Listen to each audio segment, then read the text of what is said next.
talk about weightlifting, fitness. Let me get my notes. You guys, oh yeah, I got some notes. Of course I got notes. That's awesome. So you want me to do an You intro? can do the intro. All right. You ready? Yes, it's on. 1, 2, 3. Hey, welcome to Strength Sessions. My name is Camilo Gutierrez with Midtown Strength and Conditioning. Also with Blair Lowe, and today we have special guest Charles Shipman from Cal Strength. He's a weightlifting coach. You coach at Sacramento Strength and Conditioning? Nope. CrossFit Stomping Ground. CrossFit Stomping Ground. CrossFit Sacramento. Okay, so I did the first no-no of podcasting, getting the information a little wrong. But I know he coaches at several places, and he does online coaching and stuff like that. So, Charles Shipman, what's up? How you doing? Happy to be here. And I haven't recorded a podcast in like a year. So it's fun to be back on the mic. It's one of my favorite things to do. That's awesome, because I know when I saw Charles start his podcast, I was like on him for it's been like 6 months, huh? Yeah. Like, we got to get together. We got to do a double podcast. You were on my podcast though once. Yeah, when you came over here. Right in here with Mark Bell and Spencer Mormon and Danny and that was a good podcast. That was a I want to say power. That was a power cast. Dude. No, what did we call it? It was like our celebrity podcast that we did. It was super cool, because I was like, wow, you get everyone in one place like that. So Blair, what's up? What's going on? Just Saturday morning, wondering why I'm awake before I have to go train. Oh yeah, you got the proprietary blend, or you got water today. So Charles, what's on the agenda? What's been going on with you? How you been? Good. I've been busy like crazy. I just got off of vacation actually, so I haven't been home. Last night was the first time I slept on my bed in like 10 days, and I haven't really even been able to train either. I've done 2 sessions. I was in Santa Cruz. I got to go to CrossFit headquarters while I was in Santa Cruz and go lift there. And then last night on my way home, I swung by Cal Strength. But yeah, just trying to get back to it actually today, and keep lifting and try to get ready for American Open in December. Qualified for my first national meet, so I'm excited. Congratulations. For that. Yeah, 34 years old. It only took me 8 years in the sport. Hey, dude. So some people are naturally talented and are just good at weightlifting, and I'm the opposite of that. So I had to like really bang my head against the wall for years and years and years to start to get kind of mediocre at this thing. So 34 years old, and finally made my first national competition at the American Open. So congratulations. Cool. I kind of wondered if you were close to being a master yet. Not next year, I guess. Yeah, next year. I turn 35 in June of next year. So, one of my goals when I set out in the sport actually, and I know this sounds like a weird goal because most people have real goals of like, medaling at a national meet or making a Pan Am team or something like that. I realized that was never going to happen and is never going to happen. So I set my goals. I want to break some masters records, and because I started the sport pretty late in life. Not as old as Camilo. Wait, when did you start? I was like 26, 27. Yeah. So I'm 34 now, and so next year I want to go to Masters Worlds, which shouldn't be a problem, and then break not all, but some of the PWA Masters records, which are attainable for me. So wait, what? So in the 94 and the 85 class, I got to lose a lot of weight, but I'd like to get there. Yeah, I'd like to. Because you've been dabbling with your nutrition the last couple of years. Well, off and on.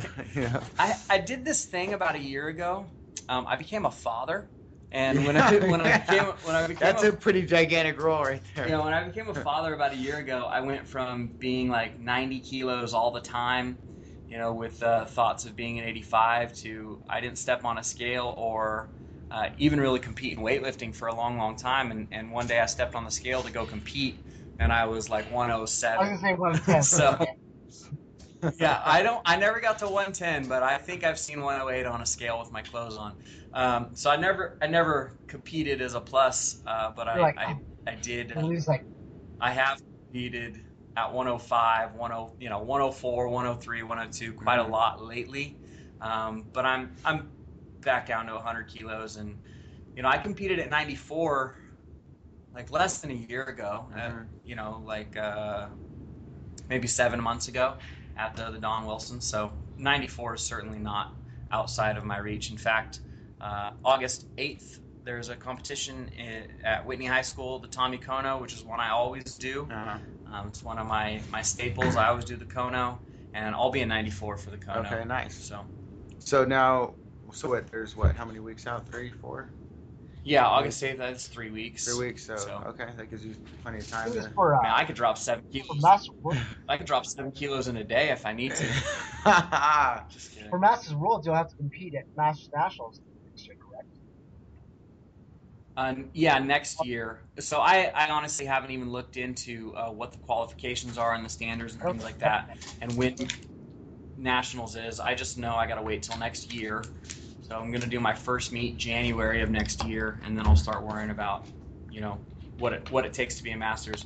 My dreams of competing as a senior are not over. I still am going to, you know, keep competing at senior nationals. I think it makes it fun. Open, you know what I mean? It makes it fun because you still have the ability. You know, might as well keep going for it. Yeah, keep playing with the big boys as long as I can. That's what I feel like. You know, lifting with guys younger than ourselves is going to push us to just keep making progress. Absolutely. Exactly. So, so CrossFit headquarters. You have a friend that invited you to visit? Yeah, I had a great opportunity to. I was in Santa Cruz anyways, and actually I was in Scotts Valley, which is where CrossFit headquarters is. And one of our old members at CrossFit Stomping Ground, Sean Woodland, is now their head media guy, does all their update shows. So he's the guy that you hear when you're listening. He's got that nice big broadcaster voice. Yeah. And he studied broadcasting, so he's their main broadcast guy that does all their regionals and games announcing, and he does all their update shows with Pat Sherwood. So he used to be a member at Stomping Ground. In fact, he used to be my neighbor. So he's been around for a long time. When he got the job out at headquarters, he certainly opened the invitation to me to come by anytime. So I went and watched him film an update show. That was pretty cool. I sat in the back, had to be very quiet. Their equipment is much nicer than what we have here. This is hobby shop, man. Man, there were like cameras on cranes and probably drones, huh? The flying camera? They had everything, man, and the sets in the back were all the newest Rogue equipment. So I sat very quietly in the back. They were all in flip-flops too. I thought that was funny because they're like pants and maybe I shouldn't be revealing this information. It was behind the desk, so they've got their nice shirts on.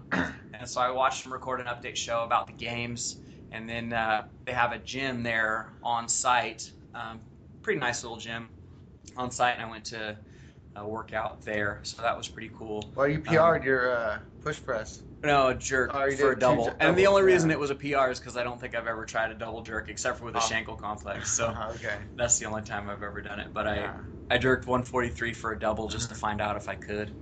And I could. So I did. And that was pretty fun. And then what's that? Well, bringing it down is always the hard part. Being on a block or something, block or rack. Man, one of the most impressive things I've ever seen in my life, and I saw two really crazy things within a span of a week. I watched when David Garcia power cleaned 200 kilos. It just blew my mind because he powered it straight up. But then that same week, Spencer clean and double jerked 200 kilos. So he put 440 pounds over his head twice in the same movement. And again, the bringing it down back onto your shoulders is I saw that video. The killer. Did he do that earlier this year? Yeah, it was just a few weeks ago. I remember hearing something about it. He cleaned it, and then, he's an incredible jerker. He's a great jerker, so he cleaned it and then jerked it twice. Wow. So 440 pounds, 200 kilos, basically what I back squat. Up in the air twice. He put it over his head twice. Wow. So it's pretty incredible. I want to talk to you about your programming and what you did good, what you did bad to lead you up to your weightlifting now? Because I mean, I saw you at Warriors and I think another meet where you hit a couple PRs. Yeah. And you're progressing. Aren't you doing barbell walks? Pretty good rate. Yeah, I went a year once to add 1 kilo to my snatch, and so that's something people have to realize, that as a weightlifter, you're going to get a lot of PRs and be progressing really quickly right at first, just by quickly adding strength and technique. But eventually you get to a point where, kind of your technique is what it is, and not going to make a whole lot of changes to it that are going to make improvements. So the only improvements that you can make really are quantitative strength gains rather than qualitative technique changes. And so it took me a year one time to go from 120 snatch to 121.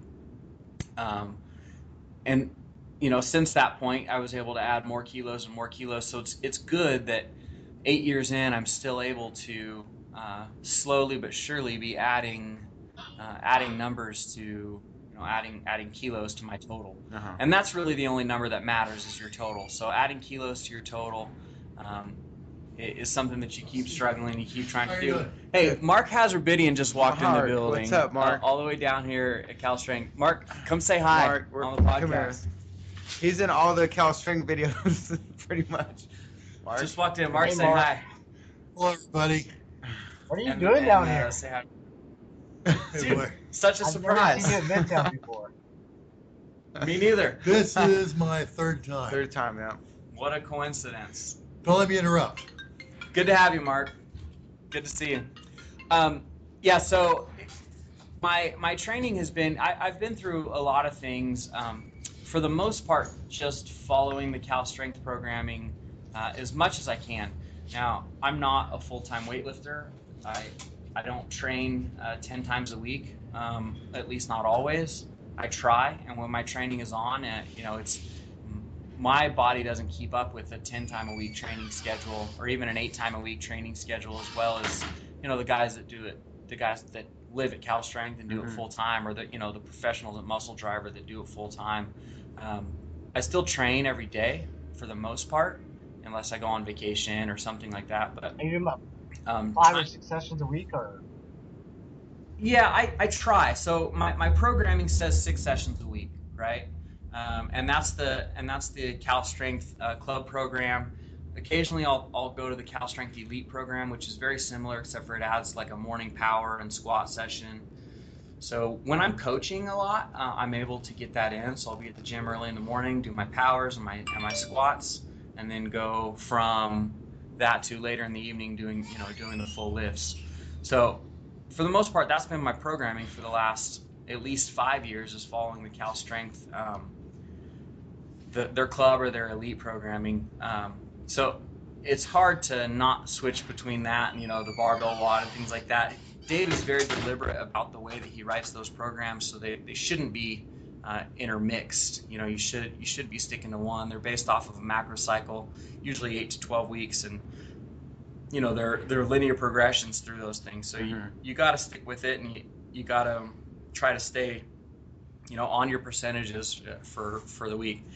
And then aside from that, just trying to work on my technique with ancillary stuff, light movements, to try to put me in the right position. So I'm still a pretty crappy weightlifter as far as technique goes, and I'm getting better and trying to stay straighter and get stronger. Those are the two main things for right now, is getting my squat up, because we all know good weightlifters have big back squats, and I don't have a big back squat, so I'm trying to work on that.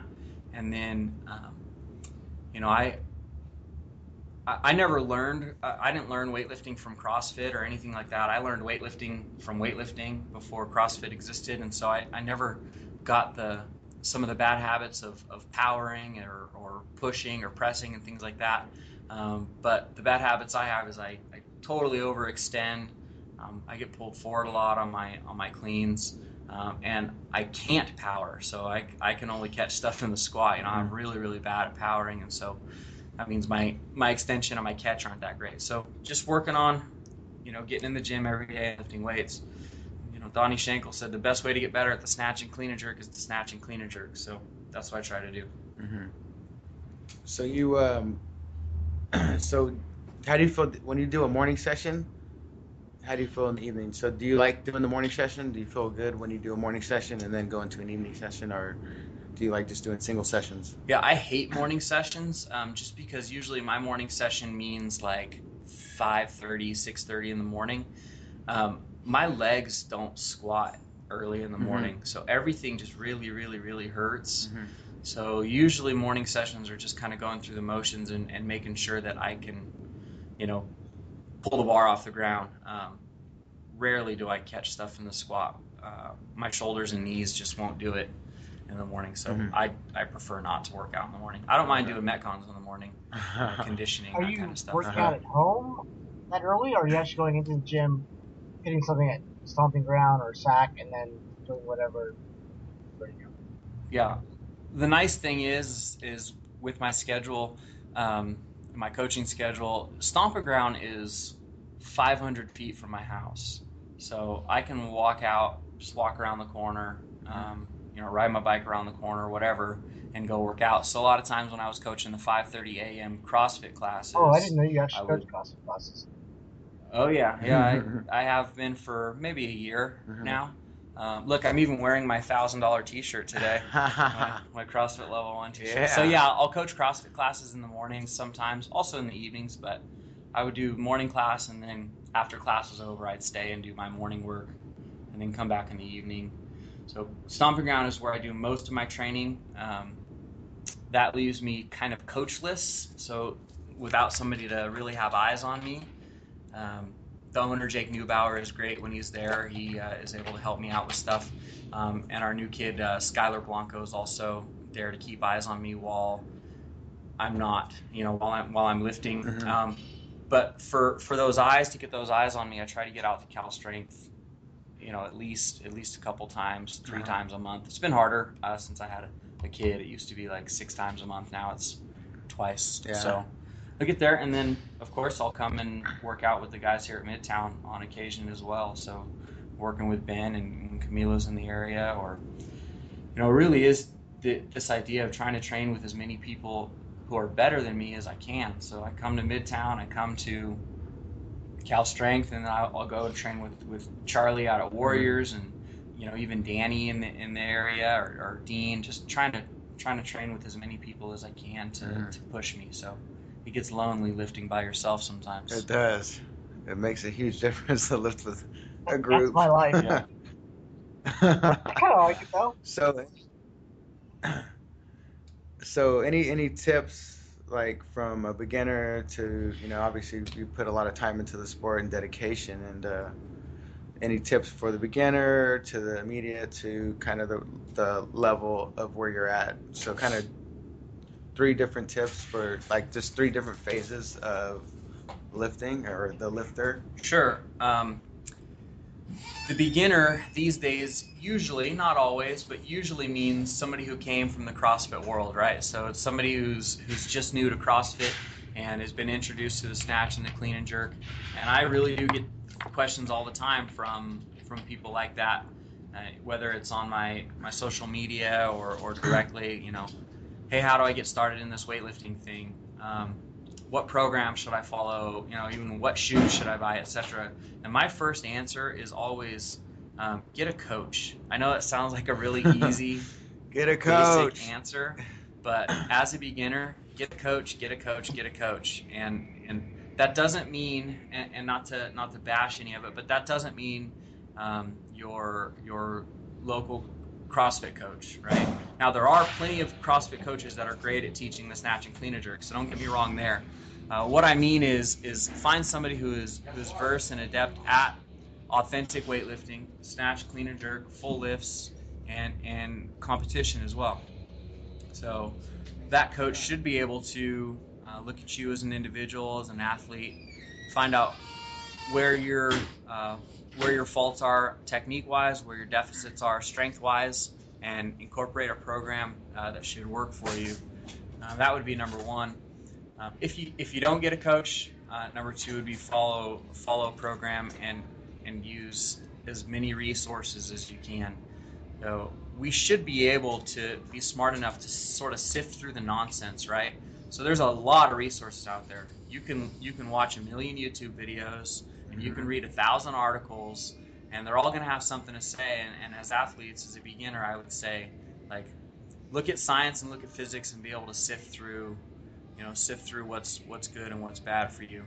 This is a true story. When I started weightlifting, it was with some of the greatest weightlifters this country has ever seen, and I didn't know it at the time. But I was sharing a gym with Donovan Ford and David Garcia and Jon North and Jessica North and Paul Doherty's one of the greatest coaches that this country has seen, and the Doherty brothers in general, D'Angelo, like all these guys, Ian Wilson. That's who I kind of got my first experience weightlifting with. And then life happened. I had a lot of crazy stuff, and I had to sort of take a sabbatical from weightlifting. And I didn't touch a barbell for 2 years. And within that 2 years, I sat and I watched thousands and thousands and thousands of weightlifting videos, mostly old Cal Strength videos. The day that I stepped back into a gym, the day that I stepped foot into a gym, I snatched more than I'd ever snatched in my life, and I clean and jerked more than I ever clean and jerked in my life. And I hadn't touched a barbell in 2 years. Wow. I got better at weightlifting by watching and learning technique-wise. Now, that's not saying that time in the gym is not valuable, but what that is saying is learning from experts is incredibly valuable. So that's what I would say for beginners. Intermediate, I think the biggest thing is putting yourself within a story that demands you succeed, right? So you want to get better at weightlifting, put yourself into a competition, right? So sign up for as many local competitions as you can. Have a coach to work you through that. Get on a proven program, right? So there's lots of programs out there, and they're all good.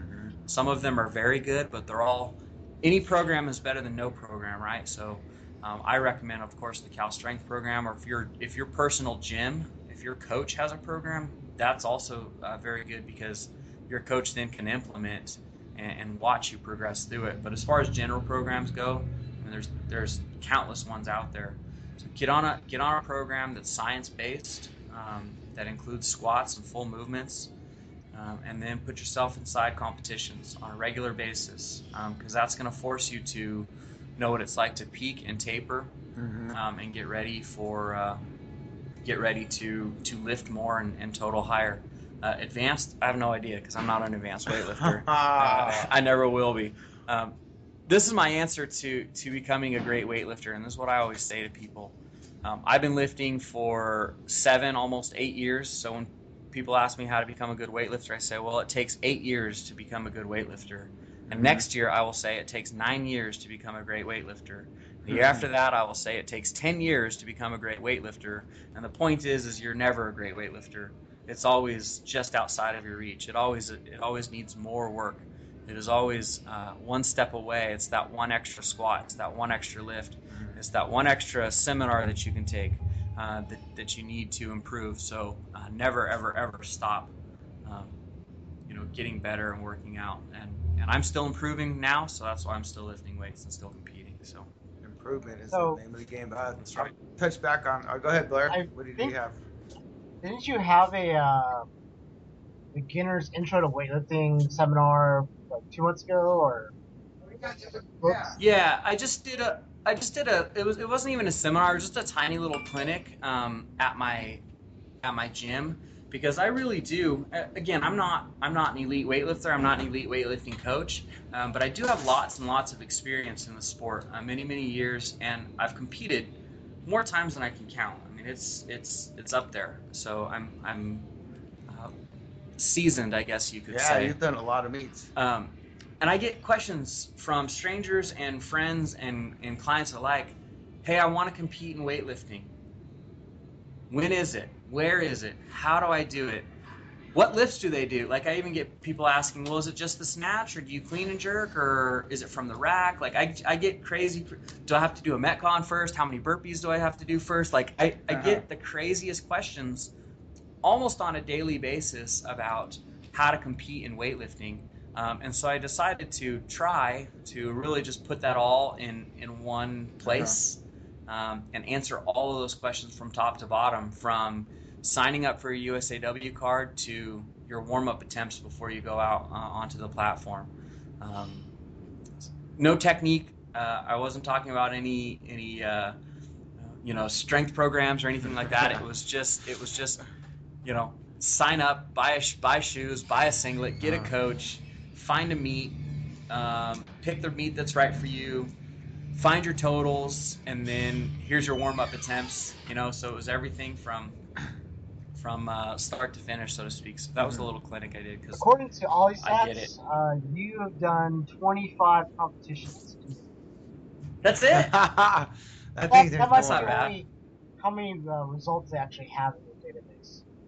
They don't have Yeah, and you know what else is that means I've competed personally 25 times, which, if you think about it, that's a lot.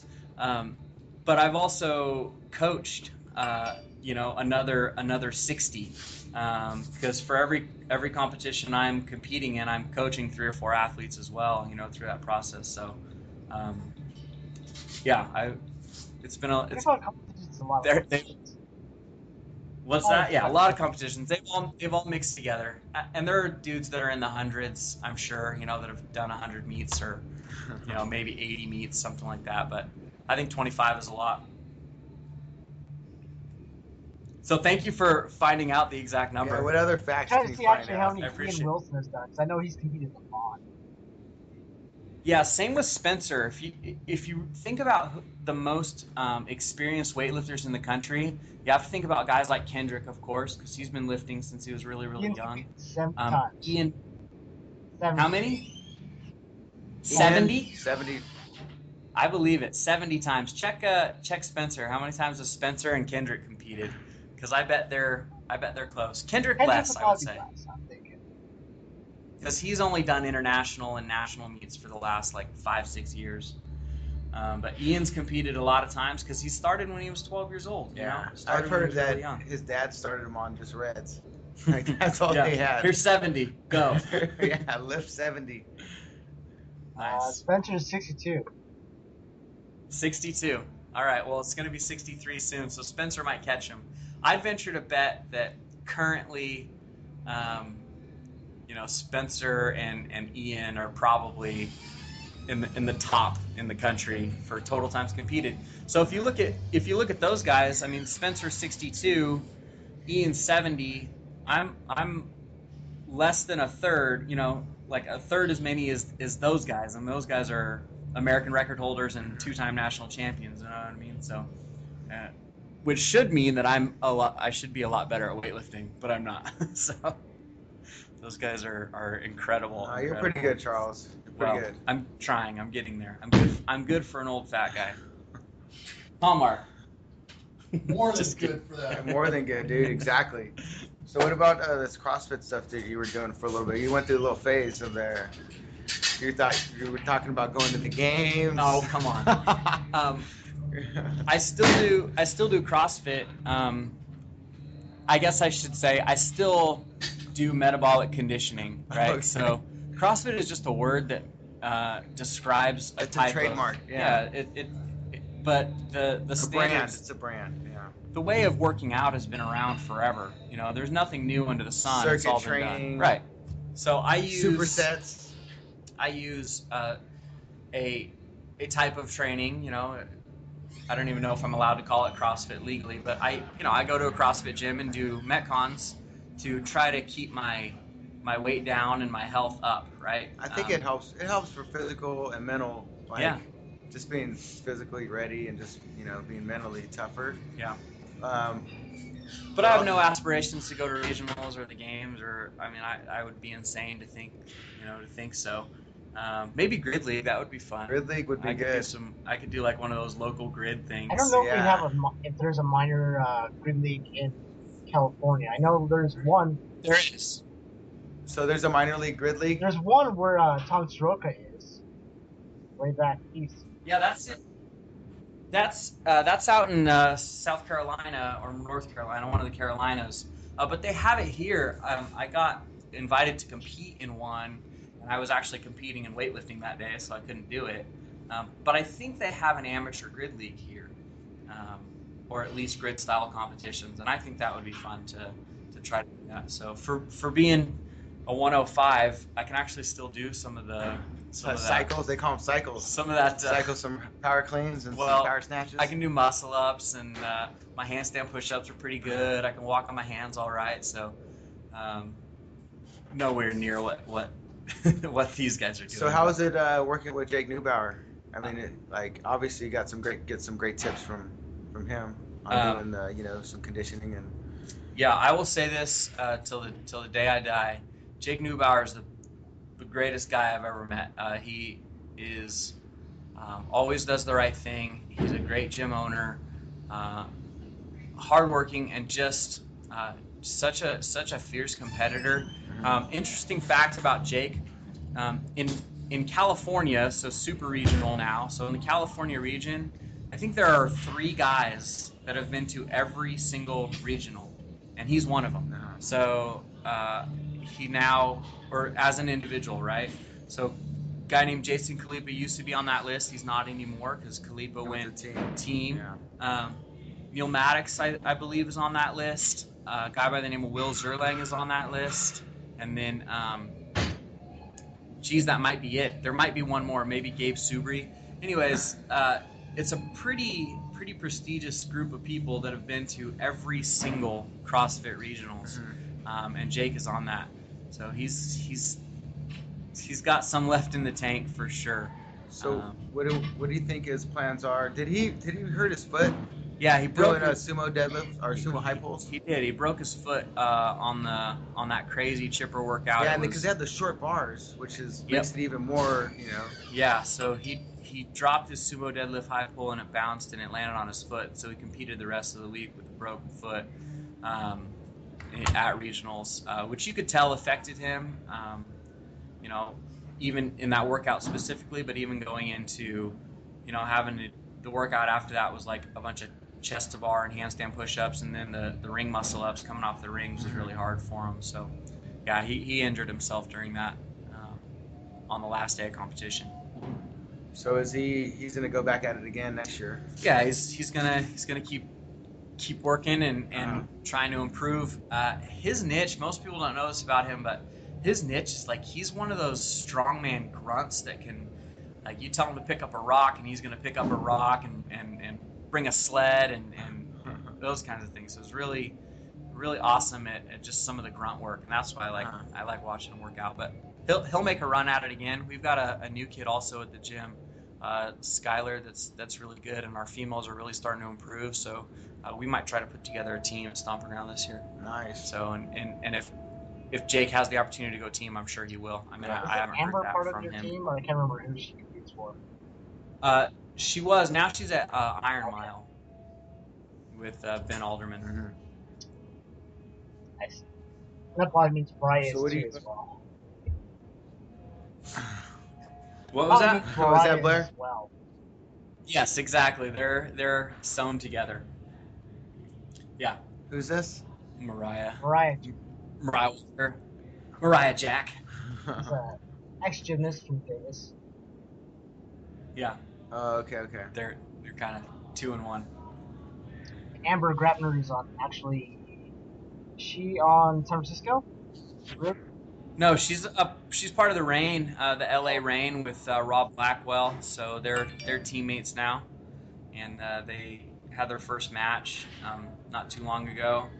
That was fun to watch. I really like Grid League. I think it's interesting. So it's been fun to watch. But yeah, Amber's the gymnast, one of the gymnasts on the LA Reign with their weightlifting specialist Rob. Mm-hmm. So how have you seen Rob change up his training?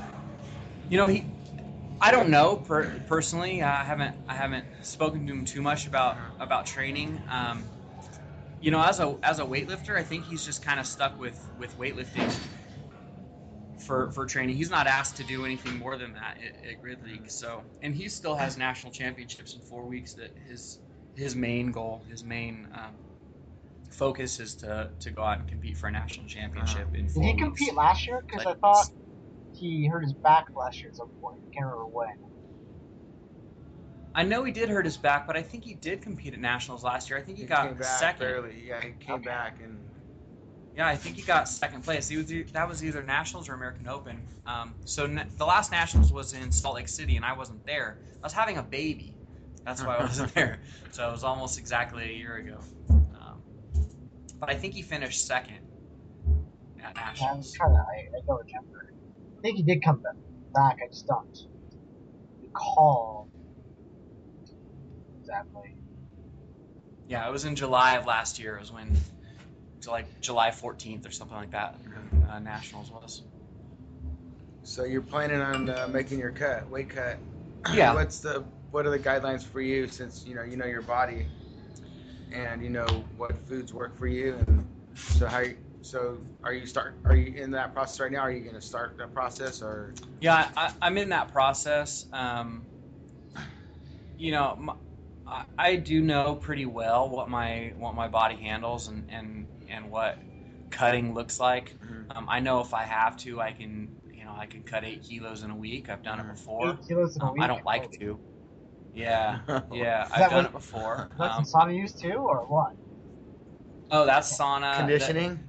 Listen, I won't tell you some of the things I did on the podcast, but I'll tell you in private. Some people know. I did some pretty awful things the day of competition, and Danny Lair actually has video of me stepping on the scale weighing 93.998. So I made it, Wow. and then I only went 2 for 6. What meet was this for? It was the Don Wilson, the last time I competed at 94, so it was pretty bad. I love to eat chicken wings and drink beer, and so I do that a lot. If I just kind of cut that out a little bit, that's good for 4 or 5 kilos, and then from there, I respond really well to dehydration, and I don't mind it that much. So I can dehydrate a good 3 kilos within a couple of days and feel fine and not really have it affect me. So it's kind of what I stick with. Do you do a 1 week taper or 2 week taper?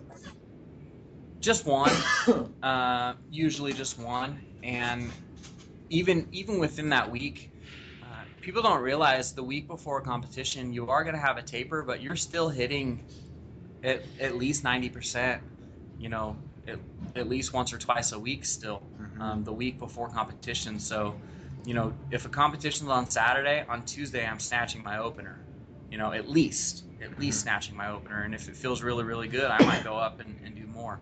So, but what gets taken out is the multiple reps, the high volume, lots and lots of squats. That stuff gets taken out the week before my taper, and that's stuff I've learned over the years from Dave and the Cal Strength guys. And everybody's body responds differently, but the thing you don't want to do is stop completely. You can't take a week off and then go and perform max out. Perform well. I just feel it has like a effect on the timing of lifts, and then really just kind of getting that feel of the pushing and pulling. And sometimes I'll just train straight through. I'll treat meet like a max out day, and you actually don't want to peak every 2 months or something or whatever. You can't. I mean, you're not going to get anywhere if you're peaking and tapering every 2 months. You're not going to succeed. So sometimes you just have to train straight through. And most of the elite guys will do it 3 times a year, total. They'll do it once for their and sometimes even only twice. They'll do it once for qualification if they need to. They'll peak for it, and then American Open and Nationals and American Open, they'll taper for that. Everything else, they just train straight through. I'm not one of those guys. I like to go out and try to win and PR, so I taper a little more often, I think, than those guys do. But that's because I like 3rd place medals. So that's what they call me, is 3rd place Shipman. You also have some announcing skills. You make the meets pretty fun. Man, how many meets have you announced? Probably a dozen. Yeah. And I've actually done a couple of CrossFit competitions as well. I've emceed a few CrossFit competitions. It's something I really enjoy. That's why I started my podcast a few years ago. I enjoy broadcasting. I don't have any formal education in it or formal training, but I love commentating, broadcasting, and if I could, find a way to do that as a profession. So basically what I'm saying, if anybody's listening and you have a job for me in broadcasting, I'd love to take it. No, I love it. It's a ton of fun. Are you going to nationals this year? I'm not. I don't have plans to. So I need to stay home. Besides, I hate Dallas. Yeah. And I'm tired of Texas getting all these competitions. They got American Open last year, right? Then they got World Championships and World Championships is in Houston, and the National Championships is in Dallas. And they have like Masters. World Yeah, they're getting everything. Man, what's up with Texas? Whatever happened to Sacramento? When do we get national? We should have a meet at the Memorial Auditorium.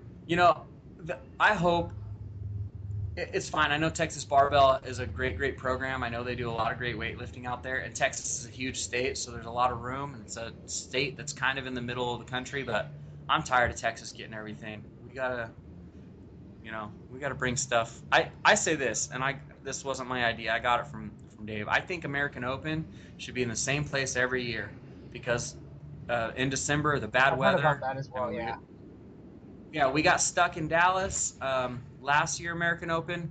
The year after that, they decided to have it in Washington, D.C. in December, which is just ridiculous. Luckily, nobody got snow. So I think it was great when it was in Palm Springs. It was raining everywhere. But I think American Open should be in Las Vegas every single year. Not a bad idea, it's one of the easiest.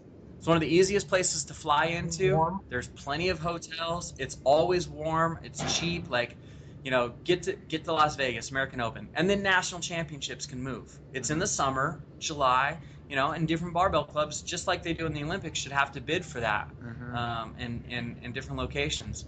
There was nothing worse than trying to get out to Westchester, Ohio, when the closest airport is an hour and a half away.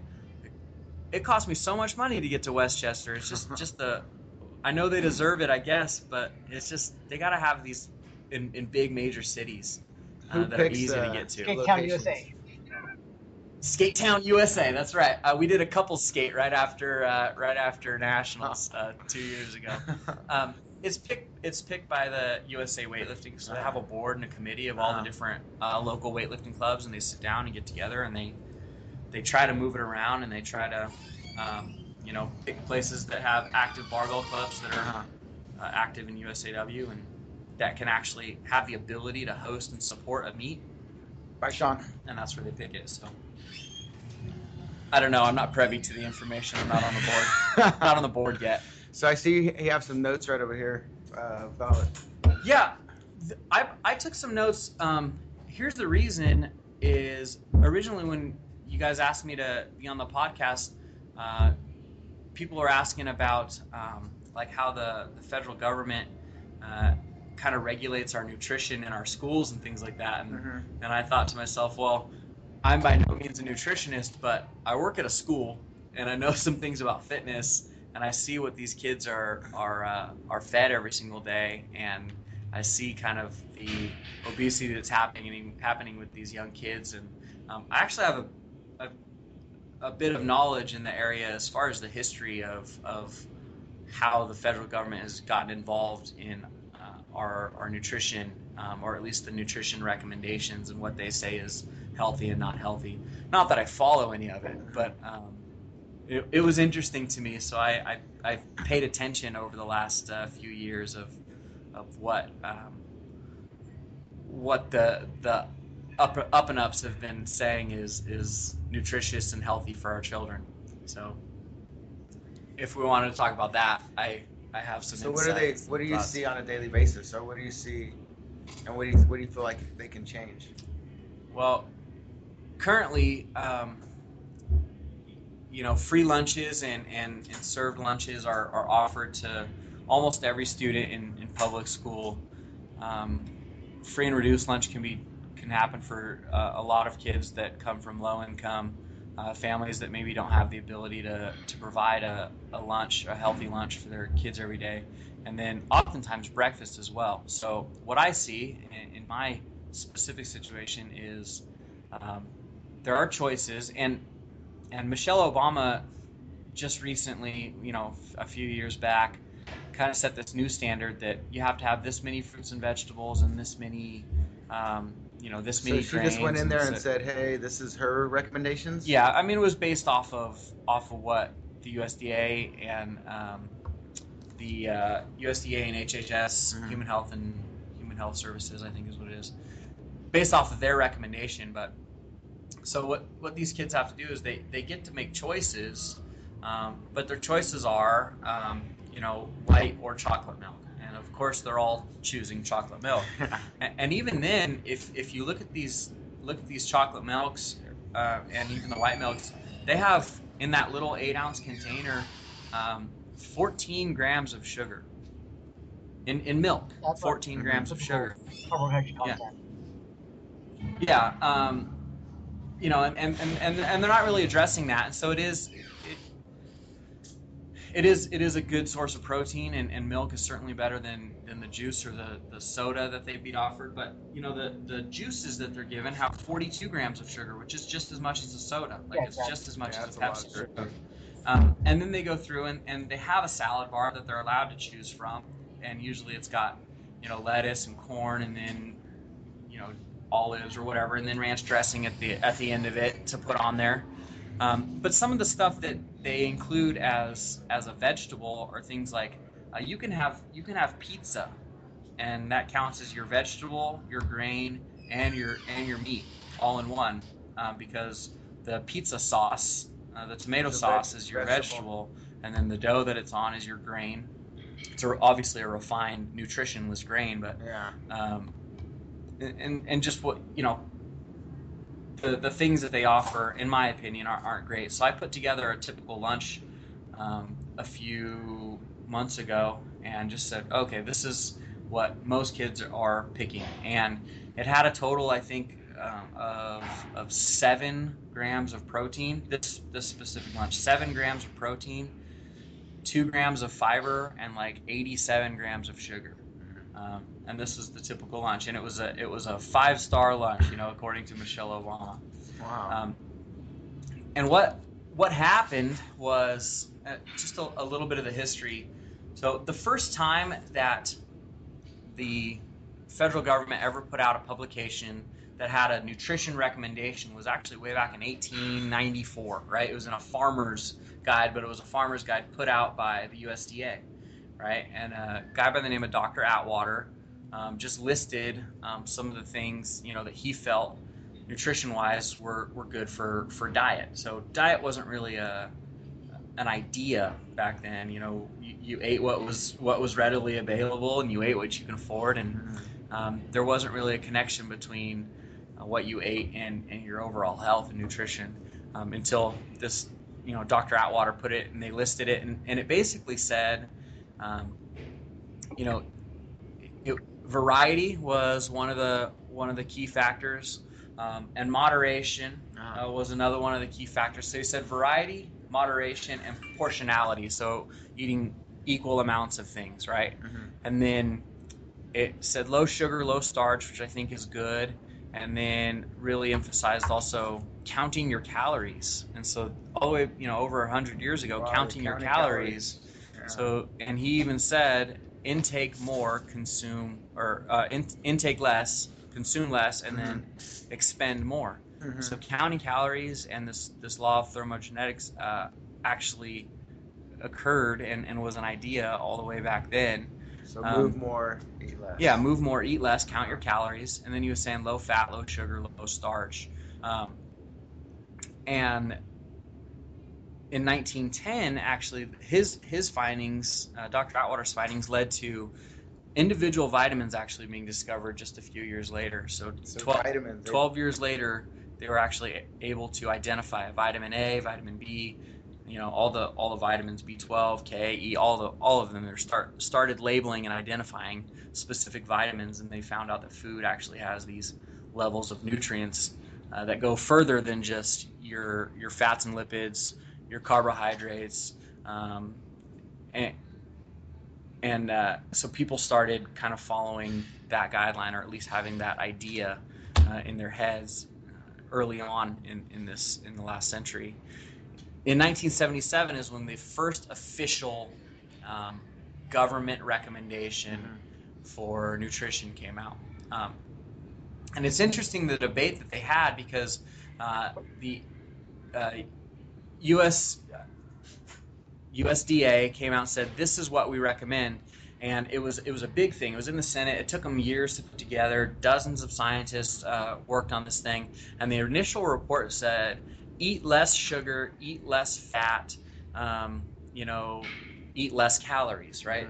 And that was the initial report. And then they came out, and the big companies that were selling the sugars and selling the fats said, you can't say that, you're going to cost us money.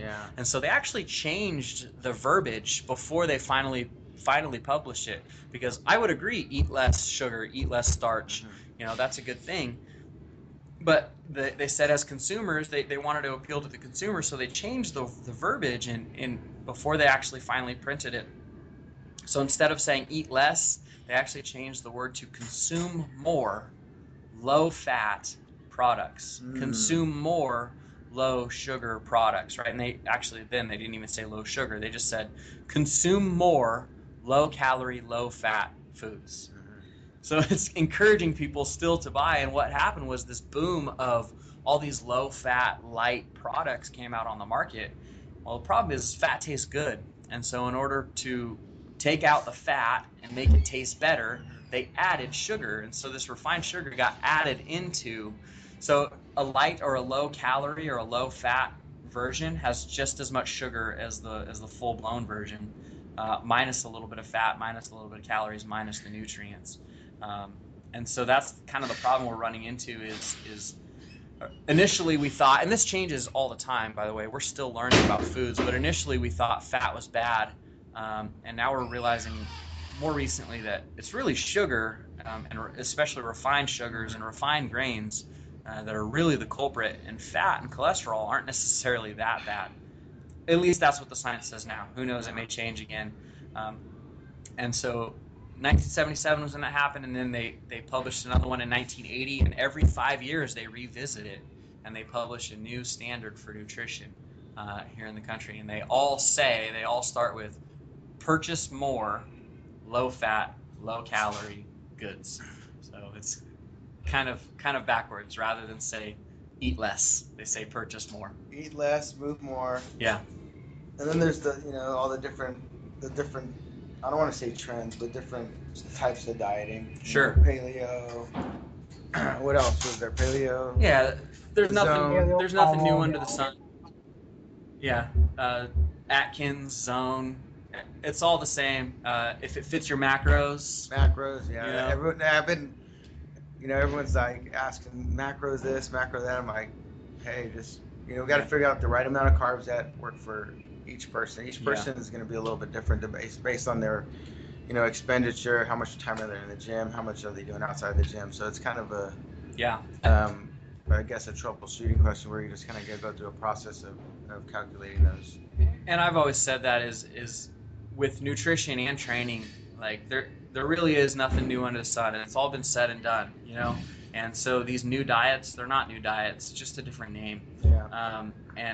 And same thing with training. I mean, we've progressed a little bit with training, and we've progressed a little bit with, our diet. And so science has gotten better, but somebody's thought of what you're doing already. Yeah. You didn't come up with it. Yeah. And Camila, you'd probably be better at speaking towards the nutrition part as a former bodybuilder yourself. Like, I always say that bodybuilding is the hardest sport in the world because it's 24 hours a day, 7 days a week, how much you eat, sleep, and drink. So you had to find what worked for you, right? Yeah, I had Chad Augustine write me a diet. He's done over 25 bodybuilding shows, and his wife introduced us, Sandra Augustine, and they go to my church. Oh, do they go to your church? Yeah. So you see him. I'm gonna train with him tomorrow, but he was here yesterday. So, I've always wanted to do a bodybuilding show. Grew up looking at bodybuilding magazines. That was, so instead of the old Strength and Health where they had weightlifting, they had bodybuilding. Joe Weider brought in bodybuilding from Bob Hoffman. Bob Hoffman promoted weightlifting. But then Joe Weider took over and made the image of the body be sellable, and it was a consumable product. Right. So I asked Chad to have me do a bodybuilding show, and he basically, the simple breakdown of what's maintaining your weight. Okay, we'll check it out for 2 weeks. We'll see what you're consuming within those 14 days, and then from there, we'll start. He actually had me hire my caloric intake, so we hired the calories for 2 weeks to see how my body adjusted, and then picked out 12 weeks to lead me up to a show. And even though my calories were calculated, it was still basically look in the mirror to see if I'm dropping, and also if my clothes are fitting looser, pretty much. So each week, even though we had them precisely written down. Okay, it's taking you whatever 3,500 calories a day to maintain your weight, and we're gonna drop 500 calories a day to get you to a certain point. So we're basically troubleshooting every week. Can you tell that the mic is? Can you hear me? Yeah. I need to grab the mic. So, Camila, can you help me get to 85 then? 85? Right, man. Yeah, I want to see it. First, you need a journal. We need to see what you're doing now. Man, I try to keep track of my food. I'm bad at it. I can keep track of my workouts okay, but I'm bad at keeping track of my food. I don't keep. I in my head I keep track of my workouts. Oh, see, we're opposite. Because I go. If I had a good workout, a good feeling stays with me. So then I'm like, okay, just build upon that. But I kind of know my numbers and my percentages and stuff like that. So that's been working. But I probably maybe should start to maybe write them down, I guess. That would probably. I just need somebody to write it down for me. Keep And there's track. plenty of great services out there. I mean, RP Strength is a pretty popular one. Yeah, I've been wanting to actually try that just to try it out, just to change it up, do something new, and kind of. Yeah, I've seen some pretty great results from people that are Vulcan strength training. A girl by the name of Jenny Quicula, I think. I've seen a lot of people really, really improve on her stuff. Uh-huh. This is a fault of mine. It's not an excuse. I'm saying I'm bad. It's a problem I have. You can write it down. That doesn't mean I'm going to follow it. You know what I mean? Yeah, And so that's true. That's my own. Until there's something on the line, and that's why I say make weight. Put yourself on the line. That story that demands that you succeed, and Uh-huh. so that's why I, say things like, well, I gotta compete at 94, then I gotta compete at 85. It's like, it forces you to actually follow through. So we'll see. Yeah, that's the only reason It gets the only hard. reason I want to diet is just to make weight. I could care less. Just make weight. I want to do a standing backflip again too. I'm gonna tell you some of my goals for this year. All right. I gotta compete at 85. 85. Uh, So by the end of the year, it'll be 85. I want to compete at 85 kilos by the end of the year. Okay. Yes. I want to do a standing backflip again. Okay. Standing That's backside. 2. I want to deadlift 500 pounds. 3. Nice. And I want to back squat 200 kilos. I'm not far from that. Okay. 4. I think that's it for now. Those are my goals. Good And you do the goals right backflip there. after like a snatch or finisher. Yeah, deal a la Caleb Ward. He's done that before? Oh, almost every time he'd finish his clean and jerks, if it were for a win or whatever, he'd do a backflip afterwards. And that's when he was 250 pounds. He could still do them. Wow. So He's a big kid. yeah, I wish he was still lifting. We miss Yeah. Caleb Ward. So is he? Come back. Is he doing? He's just working for Muscle Driver now, or is I haven't he even, seen him. I I haven't haven't heard Caleb Ward about him. in a while. Anything.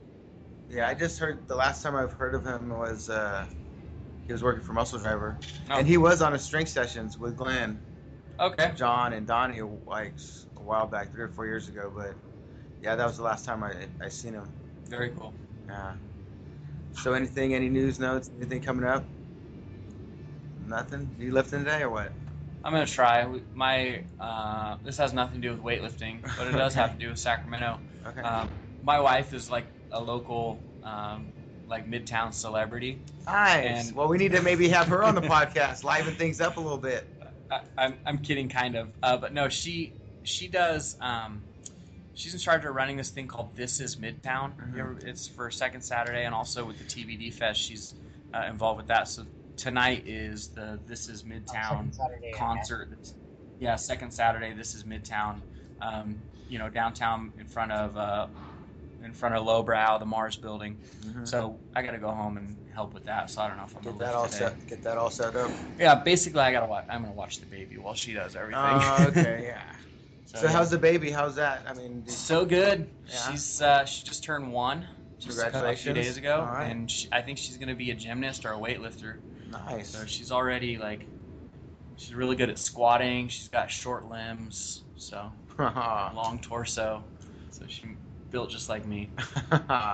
You get into that squat position. That's what I was going to talk to you about. When you pull, you get into that squat upright position like really good. I think there's a couple of reasons for that. One, because I never learned how to power. That's one thing. Is I never learned. I always just from day one I've been squatting. I didn't know anything besides a squat snatch or a squat clean is what they call it now. That and I played catcher for 11 years. So we actually have one of our not a junior lifter, he's actually a youth lifter, and he plays catcher on his local baseball team, and he's like hypermobile on his hips. He's just, even to the point where like his knee joints start like almost doing weird things. He just sits down there. Yeah, so I've never had any problem, sitting in a squat. Sitting in a squat with an upright torso, that's what catchers do. So catchers make good weightlifters. Usually so do wrestlers. Yeah, I've seen a lot of gymnasts. wrestlers convert. Catchers, wrestlers, and gymnasts. So if you're a catcher, a wrestler, or a gymnast and don't want to do that anymore, come out to Midtown and ask Camilo how to be a weightlifter. Haha. So. All right. So I think everything else we're gonna put on the table. No. What about what about your podcast? What's up? Who's up next? I'm gonna hold you accountable to get someone for BeStrongAthletics. Now, do you have a website, or do you just use Facebook, or what do you use? I do. I really haven't done anything with BeStrongAthletics in I like the name. That's couple years. Yeah, I still own that name. And you got a good logo. Logo's cool too. Yeah, I still own. I'm like, I want to be a part of that. It's so catchy, dude. Yeah, it's Cool. Cool. I got lucky to sort of think of it, and I've had that Be Strong, BeStrongAthletics, BeStrongAthletics in my head for a long time. But as of right now, I'm still as a competitor trying to stay on point and not get too much into I don't want to be the new weightlifting coach in town, and I don't want to take weightlifters from anybody else or anywhere else. So right now, other than providing information and stuff like that to people, the coaching is kind of taken a back seat. The website hasn't been touched in a year. I haven't recorded a podcast in a long time. I have plans to in the future. I used to have a blast with Danny recording those things. So what are the past guests that you've had on? Danny was always my co-host.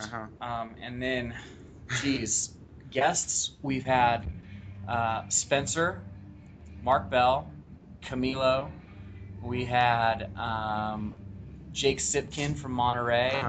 We had Carlene Lassard, who is going to the games this year. She won Northwest Division. We had Casey Hutnick and Josh Golden on before. Brian Huberty from CrossFit. You guys were on a roll for a little, we had Carly Acevedo Fuller was on there. Todd Wise, the Beards and Barbells guy, was on. So wait, where's he out of? Sundown, which is in Santa Clara. Is Carly going to I see nationals? Yeah, she is. Yeah. So Carly, you're writing programming for her? I haven't written program for Carly in a long time. She always gives out shouts to you. Yeah, well, we still chat and talk like we're still friends. Okay, that's cool. We went to youth nationals just 2 weekends ago in Minneapolis. Her son was lifting, and I had a kid from CrossFit Sacramento that was lifting. So, we still hang out. She sends me videos of weightlifting. I send her videos of weightlifting, but she's she has her own barbell club now. So yeah. Where's she at? Located in Bakersfield? Bakersfield, yeah. Lift More Barbell. So out of Kevin Hughes has been on my podcast before. Kevin Hughes is from PFP? FTF. Yeah. Fresno. And he was a local firefighter here. He was a training coordinator. He was the training or coordinator. Strength and conditioning coach for the Sacramento Fire Department, yeah. So, or Metro. No, Sacramento Fire Department. Sacramento? Yeah. So yeah, those are some of the guys that have been on. But it's been a while. But I'm gonna get it back started up pretty soon. I just been letting everything take a back No, seat. you know what? Usually Blair can say the same 6 thing. months to a year after a kid or before normalcy kind of comes back. Yeah. Yeah, and I love doing the podcast, but I haven't had a whole lot of desire to do anything other than that, really. Like I haven't been doing a lot of seminars or taking clients or anything like that, just because trying to live for Cal Strength right now, and that's it. So Yeah, that's why I'll go through phases where I'll bust out a bunch of podcasts, and then I talked to Blair. I called him up a couple weeks ago, like 3 weeks ago. I go, I'm gonna start the podcast up, because literally it was just like eating, sleeping, and training other people. yeah, Like that's how evolved. I was just in weightlifting. That's it. And then I'm kind of okay, now I'm able to manage training a little bit, and also start up the podcast and get that going. So I was like, okay, you know what, I can drop back on the training just a little bit, just enough to still make gains, but also open up some time to podcast. We had Ben Claret out on the podcast one day too. Oh, nice. Big Ben.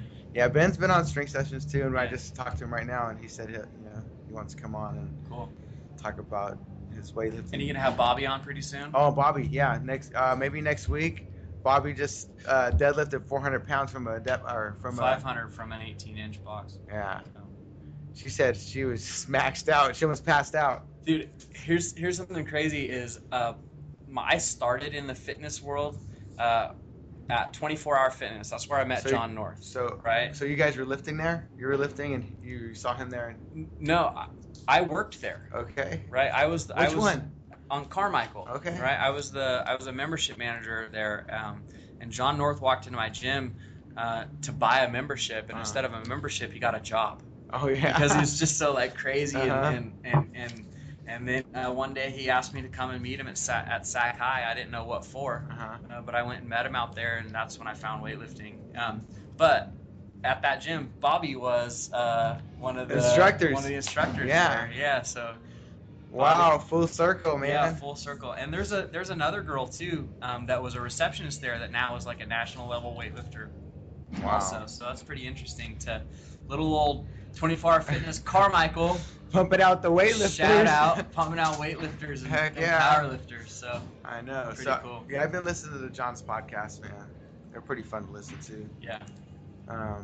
We got to get Jon on here. Maybe me, you, and Jon. Jon's impossible to get a hold of. I know he's all super busy. I know. We went down there. Charlie picked me up. We went down there to go lift with him at our CrossFit. He just had a kid too, so. Yeah, when Donnie was in town with him for a couple weeks, so we went down there, and then he was all this podcast, and I go, okay, I'm gonna call you on it, dude. So I'm gonna call you. We're gonna have a double podcast. I like the double podcast. Be Strong and Strength Sessions, 2 for 1. Nice. 2 for 1 podcast. Anyway, that's it. Yeah, good? Cool. All right, I say good talking to you guys. Yeah, good talking to you. Hey, Charles. You want to do the closing statements? We have no set guidelines. Charles, you want to close it down? Closing ceremonies. Sure. Put me on the spot. Thanks, guys, for listening to Strength Sessions, your hour in strength and conditioning, where we talk about everything from weightlifting to CrossFit to powerlifting. And we're happy to have you as a guest with Camilo Gutierrez, Blair Lowe. And here at MidtownBarbell, we are recording live. Live from MidtownBarbell. Live from MidtownBarbell. Actually, not live. It's going to be recorded. It's going to be recorded. It's podcast. Later. You can listen at your convenience. At your convenience. And remember to squat heavy, keep the bar close, and finish strong. Finish strong. And don't eat sugar. No sugar. And maybe go to 20. Maybe start up at 24. Yeah. Carmichael. Go check out your local 24-Hour Fitness. Tell them Uncle Charles sent you. Wait, who called you Uncle Charles? Who's the first person to call you Uncle Charles? 2 people in 2 different settings, right? I used to run a landscaping company. We're totally getting off topic. From weightlifting to landscape. That's how versatile this Strength Sessions is. I used to run a landscaping company, and in the Spanish language, or at least the Mexican version of the Spanish language, nicknames a lot of times start with Tio. Like, instead of calling you your name, like we had this really ugly guy that worked for us, and so they called him Tio Guapo, which means Uncle Handsome, right? So they're making fun of him because he's call him ugly handsome. dude. But a lot of times they'll say Tio, which means uncle. Mhm. And so my name, I was the general manager. They called me Tio Carlos, Uncle Charles, right, in Spanish. At the same time as when I met Jon, and I was in the habit of calling people uncle, like just because from landscaping I was calling everybody uncle. Were you calling him Theo or just uncle? Usually Theo, but they would like, what does that mean? So like, Uncle Johnny, whatever, right? And so I was calling people uncle, and then Jon said, oh, like Ivan Abajev, and I was like, who are you talking about? What do you mean? Well, the Bulgarian coach that coaches at Cal Strength, like they don't call him Ivan Abajev. That's too hard to say. They just call him uncle. And so from that day, Jon called me uncle. And so when I walked into Cal Strength to go lift with Jon, he would just call me Uncle Charles. And so everybody at Cal Strength just knows me as Uncle Charles, and it sort of just stuck. It's stuck. And I'm happy to have it. I mean, to share a name with Ivan Abajev is pretty incredible. Yeah, and I'm kind of everybody's dirty uncle. So, you know what I mean? If you've ever met me. Abajev has been at some local PWA meets. Oh yeah. Yeah. He's been around. He's not lately, but he used to, train Ian, and he was at Cal Strength for a while when Donnie and Martine and Max were there. California, what? That just shows you how Strength long Academy, how long I've been. The nonprofit. Yeah. No, it's the American California or American Weightlifting Association or something like that. Yeah, you can still go to the website. It still exists. It is still up. It's still up. So yeah, that just shows you like how long. I remember seeing Dave Spitt's Power Clean 182. Wow. So there's a really interesting actually picture, and I go back and look at it a lot, of my very first time I saw a weightlifting competition. It was in early 2007, and it was at Sacramento High School in like a dungeon, right? And there's a picture that somebody took of Dave Spitz, and Donnie was lifting and Martine was too, but there's a picture that somebody took of Dave Spitz, right? And he's mid-clean, right? And behind Dave is a mirror. So he's lifting in front of a mirror, but behind him is a mirror. And in the mirror, you can see Dave, and then right behind him in the reflection, so I'm actually standing in front of him, is me with these big wide eyes, seeing something that I had never seen before. And I was just blown away at watching. And then, next to me was Butch Curry was judging. And so I was so fresh. I didn't know anything. And I look back at that picture and thinking, that's me watching Dave watch me in the mirror. And it was like this future, like forecast of, that's awesome. At that time I didn't know Dave was going to end up being my coach, and I didn't know anything, and so it was kind of interesting to see before Cal Strength, me watching Dave watch me watch him in the mirror. Like, it was really just an interesting picture. So where's that picture at? It's on Facebook somewhere. Is it? It's not at Sac High, or where'd you get? Or... No, somebody posted it on Facebook, so it was like 2007. So recently it was on Facebook, or no? I think I reposted it. So I can go to your Facebook page and find it. Okay, Yeah, I'll find it. I'm gonna somewhere research it. I think it's even on my Instagram. Uncle_Charles. Go follow me on Instagram. All right. And check out Instagram too. Your Instagram? Yeah, Uncle_Charles. All right. I just hit 3,000 followers, so nice. Congrats. Kind of a big deal. It is a so big I don't deal. really need any more. You guys don't need to follow me. Instead, go follow Midtown Strength, Midtown MidtownBarbell, Midtown Milo, Blair, and Blair. I have one. I don't know. You have one. It's called Robert Blairathon. Robert Blairathon, yeah. I was like, like who's that. this? And I go, oh, that's Blair. All right, here we go. Let's shut it down. We got things to do. That's we it. got maybe some lifting to do, maybe. Maybe, we'll see. We'll see. We'll get around to it. All right. Thank you guys for listening. Thanks, Uncle Charles, for coming in and spending a Saturday morning with us. I greatly appreciate it. And Blair, take us out. Signing off. All right. So we got that recording.